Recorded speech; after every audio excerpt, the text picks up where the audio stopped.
Assalamualaikum. Hi children.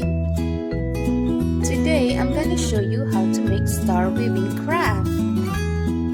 Here are the things you need. You will need a bowl, color strings, blade, scissors, pencil, and cardboard.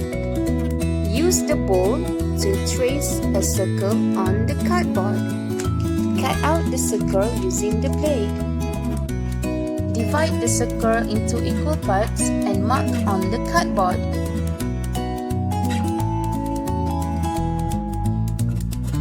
Use the scissors to cut out on the marked area.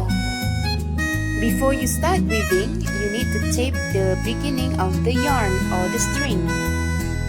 Slot the string into one of the slices and have fun with different patterns.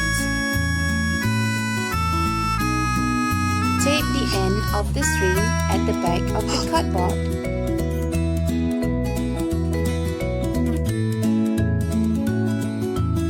I'm using black color string to make frame for my star. You can hang the stars around your house for Raya decoration. Hope you have fun. See you next time. Bye!